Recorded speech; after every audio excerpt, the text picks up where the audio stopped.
राउर आशीर्वाद मिल गई धन्य हो गई। क्या बात कि यार हो से लुटा भाग हमरे जाग जाए। आज पर भैया ताली बजा के दिया कि जा हमरो उमर कि जा हमरो उमर कि जा हमरो उमर तोहरे के लाग जाए।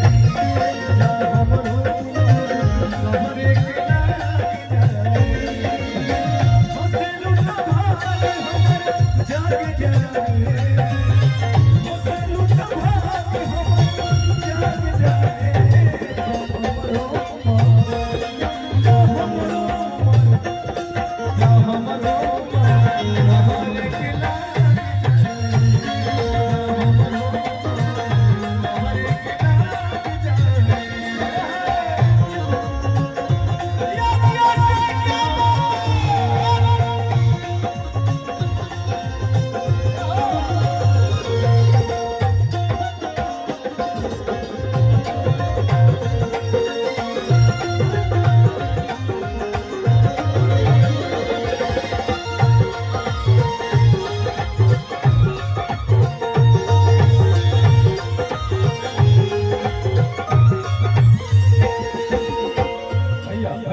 भैया एक बार नाम बता दे, नाम बता दे कैसे। अच्छा रानू भैया जानता नहीं बाबा पावर स्टार कौन भैया के बाबा की तरफ से बहुत सारा आशीर्वाद है। मिल के जब जालू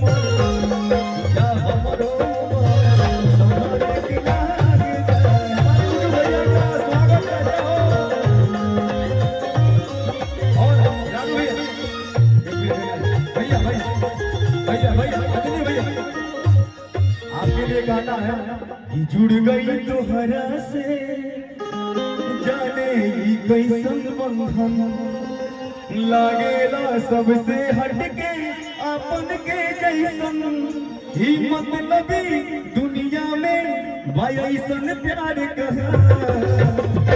हमारे रानू भैया की तरफ से बहुत सारा आशीर्वाद। हमारे बड़े भैया कौन भैया के सबसे बड़े भैया और एक बार ताली बजा दी सब। अब मोना काका थोड़ा सम्मानित करिए रानू भैया। गुड्डू भैया हमारा बड़का भैया भैया गुड्डू भैया इधर आप भी आ जाइए। गुड्डू भैया अभी आ जाइए। गीता फिल्म्स कौन हमारे गुड्डू भैया। लेकिन कहे भैया